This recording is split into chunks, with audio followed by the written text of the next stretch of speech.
Hi guys, જય માતાજી, જય શ્રી કૃષ્ણ. સુવિચાર લખીને નીકળી ગયા ચાલવા અને ચાલીને મસ્ત ફ્રેશ થઈને આવી ગયા ઘરે ને ભગવાનના દર્શન કરીને પૂજા કરીને કમ્પ્લીટ થઈ ગયા રેડી. વાતાવરણમાં પલટો, વાદળ આવી ગયા છે, થોડું ચેન્જ થશે. વેલો આજે ઘરે આવી ગયો ને આયાંશભાઈ નીચે રમતા હતા. બાકડાની મોજ આયાંશ બહુ લે છે, અમે તો લઈએ જ છે, પણ આયાંશભાઈની મજા તો કંઈક અલગ જ છે. આયાંશભાઈનો 11 મંથ કમ્પ્લીટ થાય તો એને ફોટોશૂટ કરવા માટે હું વેલો આવ્યો છું. શિવાંશ જોડે થોડી તકરાર કરી, થોડી મગજમારી કરી અને અમે નીકળી ગયા કોફીગ્રાફી સ્ટુડિયોમાં. ફાઇનલી ભાઈના 11 મહિના કમ્પ્લીટ થઈ ગયા છે તો એનો ફોટોશૂટમાં છે બીચ. આજે ગોવા વાળી વાઇબ્સ આયંશભાઈને આપીએ. ચકાચક ભાઈ રેડી થાય છે અને ભાઈને બેસાડી દીધો. હવે ફોટો ક્લિક કરવાની ચાલો. પહેલા તો નાળિયેર પાણી પીધું. બાપાનું ફેવરેટ એટલે છોકરાનું ફેવરેટ.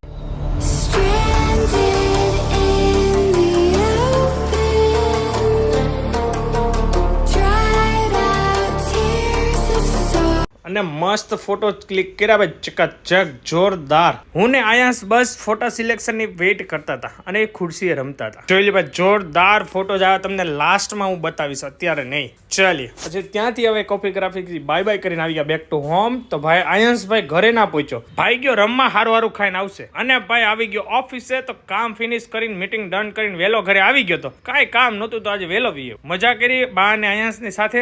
ઘરે બની રહ્યો હતો છાસનો મસાલો અને સાંજે હતા ઢોકળા. ચકાચક ઢોકળાનો પ્રોગ્રામ હતો ભાઈ, મોજ પડી ગઈ જોરદાર. ભોજન ડન કરીને ચિરાગ બ્રોને બાય કરીને પછી આવી વિપુલભાઈને ત્યાં. ઘરે રહેતો નતો ભાઈ તો એને લઈને આવી ગયો વિપુલભાઈ ત્યાં. મજા કરી પછી ગયો હું ફ્રૂટ્સ લેવા. ફ્રૂટ્સ લઈને આવી ગયો આયન્સ માટે દાડેમ લેવો. અને અમારી નીચે મીટિંગ ચાલુ કરી. હવે સુરેશભાઈ આવી ગયા. સુરેશભાઈને બાપા સીતારામ કરીને અમારી મીટિંગને એન્ડ કરી દીધી. ઘરે આવીને ભગવાનને પોઢાડી નાખતો વિડીયો. બાય બાય, જય સ્વામિનારાયણ.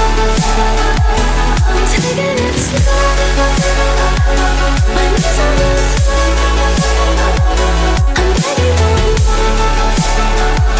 It's you.